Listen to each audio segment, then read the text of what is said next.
Assalamualaikum warahmatullahi wabarakatuh. Selamat sore Sobat Sosial.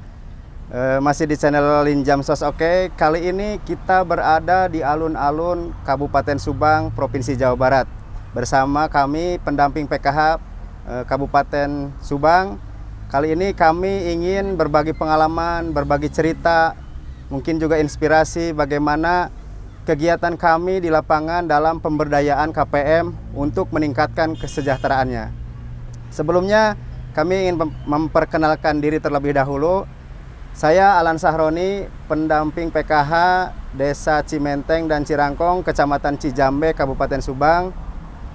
Di samping kiri saya ada teman saya, silakan. Perkenalkan, nama saya Asep Iman Ansori. Saya pendamping program Keluarga Harapan PKH Kecamatan Cijambe. Binaan desa saya Desa Cijambe dan Desa Tanjung Wangi. Selanjutnya di sebelah kanan saya, silakan Bu. Halo, Assalamualaikum warahmatullahi wabarakatuh. Saya pendamping Kecamatan Patok Besi, Desa Dampingan Tanjung Rasa. Selanjutnya silakan. Assalamualaikum warahmatullahi wabarakatuh. Perkenalkan, nama saya Wayan Sohib, pendamping PKH dari Kecamatan Cikaum, tepatnya di Desa Sindang Sari dan Desa Cikaum Timur.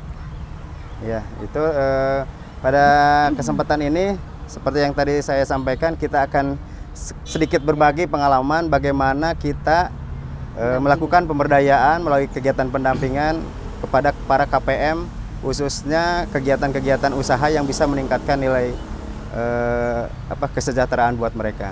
Mungkin sebelumnya dimulai dari siapa nih? Bawa yang aja. Gimana? Saya dulu. Ya, baik. Saya sebenarnya untuk melakukan kegiatan pendampingan ini bermula dari kegiatan usaha saya, di mana usaha saya ini pertama mengolah limbah daun nanas menjadi serat daun nanas, kemudian bisa menjadi kain. Kemudian dari kegiatan usaha yang sudah berjalan ini, saya mulai terinspirasi bagaimana menularkan kepada KPM agar mereka juga mempunyai kegiatan usaha, mempunyai penghasilan juga tentunya, serta bisa meningkatkan kesejahteraan untuk di masa yang akan datang. Kegiatan ini saya mulai dari kegiatan pertemuan kelompok. Saya perkenalkan bagaimana cara mengolah limbah daun nanas menjadi serat daun nanas, menjadi benang, kemudian menjadi kain, sehingga setelah mereka memiliki keterampilan, baru kita arahkan bagaimana menghasilkan produk yang bisa laku di pasaran. Mungkin Ada itu. yang saya tanyain? Boleh, silakan Bu. Kira-kira itu perjuangannya berapa tahun tuh sampai?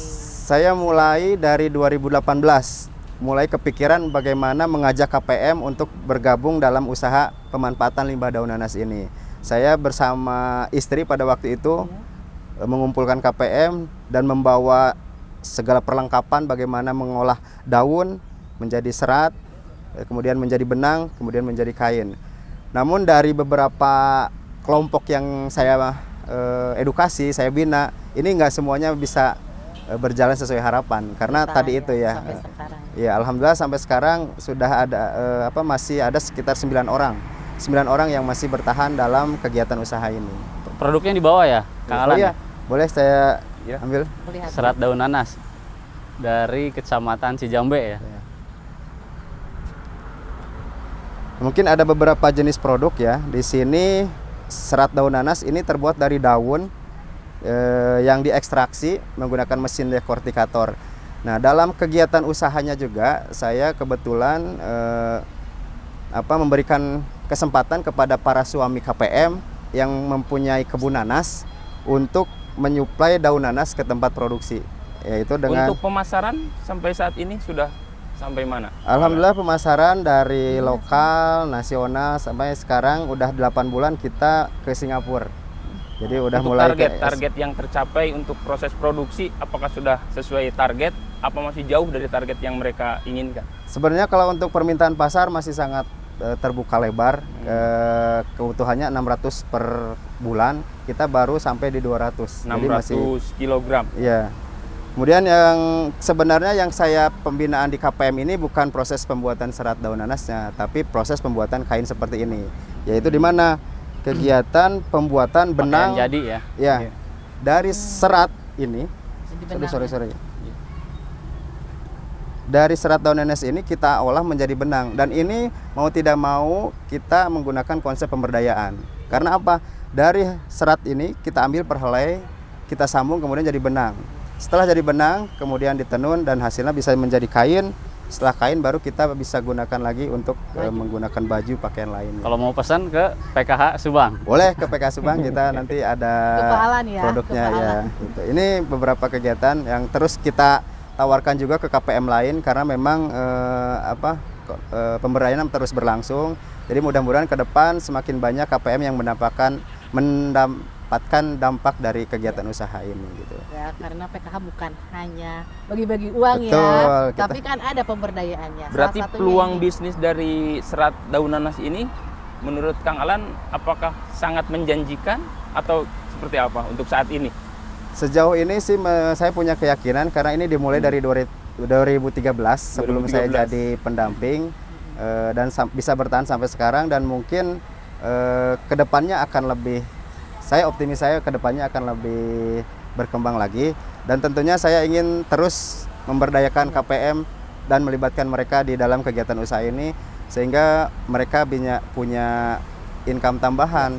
Jadi bukan hanya bisa mengandalkan keluar dari PKH ya. ya, Betul harapannya kan? mereka bisa graduasi mandiri betul. melalui kegiatan usaha ini. Bahkan kan Kota Subang terkenal dengan nanasnya.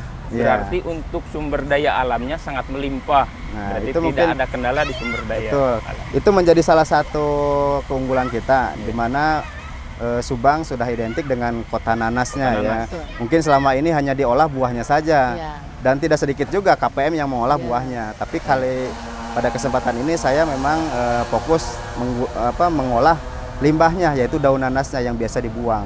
Kemudian di situ juga ada anak KPM juga yang ikut terlibat dalam proses pembuatan serat daun nanas ini. Jadi mungkin ya tadi seperti yang Ibu bilang, bagaimana kita mengarahkan KPM bahwa penghasilan itu tidak hanya dari bantuan, tapi dari kegiatan usahanya, dari kegiatan Tidak selamanya. kreatifnya. Mungkin bukan hanya serat daun nanas, tapi dari produk-produk lainnya gitu.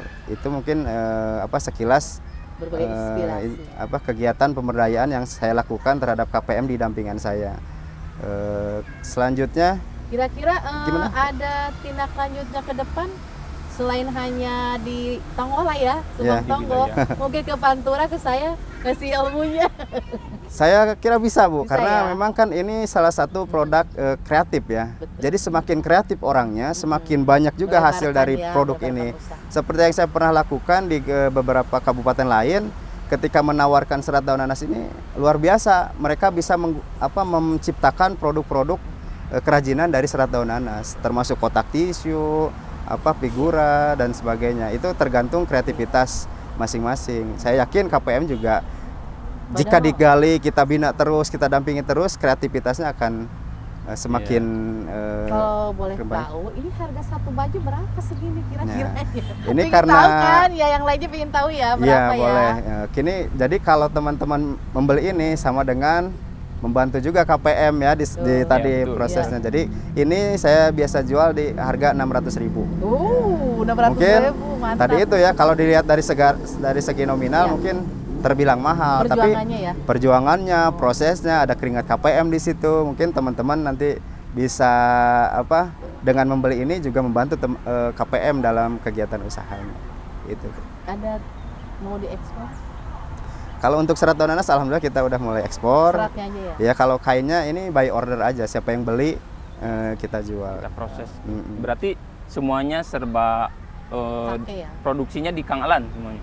Ada di saya, ada juga di KPM dengan cara manual. Kita ajarkan dulu cara manual. Bagaimana biar KPM ini mandiri, jadi tidak tergantung dengan bahan baku dari saya gitu. Tapi mereka juga bisa membuat sendiri. Gitu. Berarti di seluruh proses tahapan KPM terlibat. Iya, mulai dari pengadaan bahan bakunya dari suami KPM, Iya.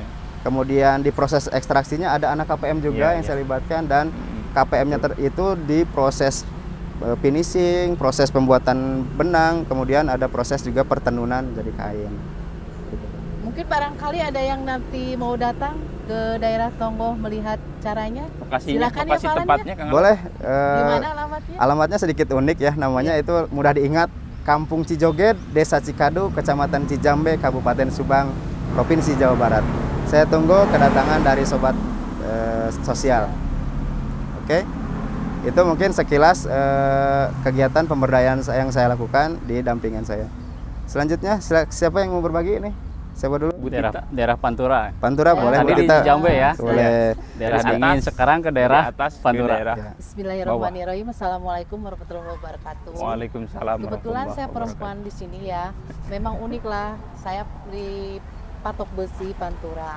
Di sana memang kalau untuk pertanian agak kurang ya. Tapi kebanyakan di sana campur-campur ya. Kami di sini lagi pemberdayaan ikan patin sama budidaya sayuran ya. Kebetulan memang sehari-hari mereka itu budidaya sayuran kangkung dan bayam ya. Kemudian kita memakai teknik, kalau kita sekarang lagi pakai plastik ya Kang ya. Pakai plastik kita bikin untuk patinnya kebetulan kecil-kecil, nanti dioper ke Jakarta ya. Jadi tidak dibesarkan, kita hanya pembenihan saja. Tapi dengan begitu pun KPM alhamdulillah tidak menunggu hanya bansos sajalah. Bansos dianggap hanya memang sedikitnya membantu ya. Tetapi dengan adanya sehari-hari itu, saya sudah beberapa kali wawancara dengan petani sayuran itu. Dia sehari bisa menghasilkan bersihnya 50.000 minimal itu ya, 50.000. Itu kita hampir semuanya, terutama di desa kami ya, Desa Tanjung Rasa, membeli ke sana ya. Itu pun produksinya sebetulnya masih sedikit, tetapi minimal mereka tidak kemana-mana karena di kami itu di Patok Besi ya, khususnya di Pantura banyak pabrik. Kebanyakan ya ibu-ibu larinya ke sana, sedang anak-anaknya kan terlantar. Dengan kalau ada sayuran seperti ini kita produksi itu per 2 bulan ya hasilnya ya, 2 bulan dia baru bisa ini, sisanya dia bisa ada yang kepandaian memasak ya, pas ada yang misalnya ada hajatan dia dipanggil seperti itu khusus ibu-ibu. Jadi mereka itu kebanyakan hanya membantu bapak-bapak.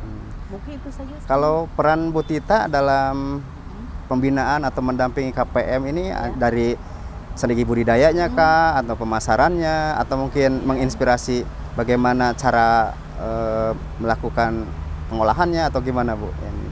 Kebetulan saya itu di sana udah hampir 7 tahun lah ya, jadi pendamping Desa Tanjung Rasa. Kita sering FDS atau P2K2. Di sana ada tentang ekonomi ya, peningkatan bagaimana ekonomi tidak menghutang ya di sana ya, kalau nggak salah ya. Di sana itu sangat sulit di Patok Besi, terutama di Pantura banyak sekali yang namanya Bang Emo Paharian. Itu di sana mereka tertegun ternyata ya, hutang itu tidak membawa bahagia ya. Mereka berpikir orang. Mulai sadar mereka ya. Karena pendampingnya sendiri memberikan contoh yang simpel, mudah gitu ya. Kan kalau sayuran mudah sekali, hampir semua orang bisa kan Alan, termasuk saya sendiri. Jadi Ibu mempraktekkan bagaimana cara budidayanya ya. Karena di sana itu hanya tidak selebar seperti di Tongo ya, hanya beberapa baka gitu ya. Kita bikin sayuran, memanfaatkan lahan ya gitu. Jadi lahan produktif bisa. Ya Bu ya. Dan itu tidak hanya untuk pribadi tapi untuk dijual ya sobat-sobat ya. Itu satu contoh. Kita itu di kampung, disebut kampung bukan, disebut kota bukan. Jadi pre-urban ya. Peralihan dari kampung ke kota. Agak sulit kan kalau peralihan seperti itu. Lahannya sedikit. Lapangan pekerjaannya lebih banyak, pabrik-pabriknya. Kalau ibu-ibu digiring ke sana. Kalau boleh tahu sekarang ada berapa KPM Bu yang mulai budidaya ikan ya, tadi ikan patin sama sayur ada berapa? Awalnya saya tadinya yang namanya kube itu ya Pak Asep tahu sendiri ya. Betul. Saya dari makanan, keripik seperti itu, tempe, semua saya lakonin dan saya mencari yang bagus itu bagaimana ya. Belajar sendiri ya sobat-sobat, saya dari YouTube ya asalnya saya terapkan ke KPM bisa. Ternyata setelah berkembangnya sekarang adanya pabrik-pabrik, mereka pada pindah, jujur aja. Iya. Saya alihkan Lebih saja. menggiurkan ternyata ya. Karena selerinya ya teman-teman ya, akhirnya saya alihkan ke perikanan, ke pertanian. Alhamdulillah agak tertarik hanya beberapa KPM memang ya. Namanya baru setahun proses Bu ya, proses ya. Tapi insya Allah ya kita itu lagi proses ke yang lain lah, memberikan, kalau kita disebutnya memberikan peluang ke yang lain lah, teman-teman yang lain KPM. Karena kalau ibu-ibu sekarang hitungannya memang saya pendapatannya berapa sebulan untuk anak saya ya. Jadi tidak mengandalkan dari suami. Iya. Begitu ya. Begitu aja mungkin Pak. Ada yang tanyakan? Cukup? Mungkin Pak Asep.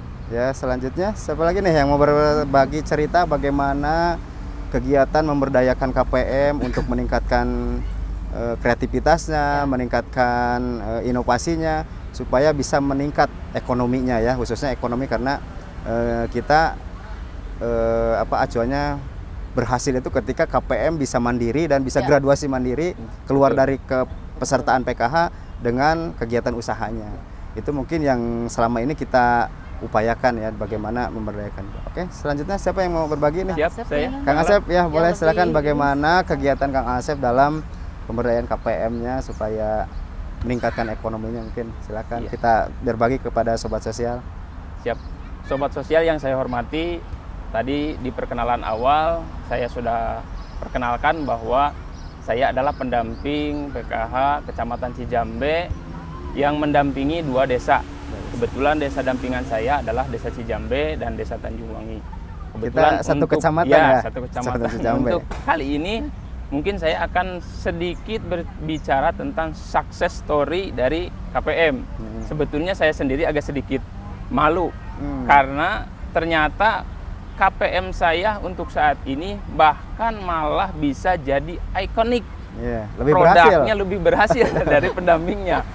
Pendapatannya kan Ya, pendapatannya bisa jauh lebih besar dan jauh lebih menjanjikan daripada pendampingnya sendiri. Tapi ini Sukses jadi ladang berarti. pahala buat Kang Asep ya, Amin, sebagai amin, pendampingnya. Ya. Mungkin kisah ini saya mulai sejak pertama kali saya menjadi pendamping. Pada tahun 2016 saya masuk pendamping dan kebetulan 1 tahun berikutnya dari awal memang saya berfokus kepada pembinaan jenis usaha, baik jenis usaha mandiri maupun kelompok usaha bersama seperti sama dengan Ibu Tita. Produk-produk KPM selalu saya promosikan ke berbagai kegiatan yang saya ikuti, baik kegiatan dinas maupun kegiatan-kegiatan lain termasuk kegiatan bazar dan promosi-promosi yang lain. Pada saat pelatihan produk-produk KPM, unggulan KPM selalu saya bawa. Yang akan saya ceritakan kali ini adalah tentang seorang KPM yang bernama Bu Aas. Sebelum menceritakan sukses story KPM, mungkin perlu sobat sosial ketahui bahwa wilayah binaan saya, wilayah Desa Cijambe adalah sentra penghasil ikan kolam ikan air deras, terutama budidaya di ikan nila dan ikan mas serta ikan-ikan air tawar yang lain. Di Kabupaten Subang mungkin Desa Cijambe adalah ikonik untuk sentra budidaya ikan air tawar. Kebetulan pada 2017 ada seorang KPM bernama Bu Aas. Beliau datang kepada saya membawa sebuah produk yang beliau buat sendiri dan hasil asli ide dari beliau dan suami. Beliau pertama adalah mengolah pepes ikan mas dan pepes ikan nila.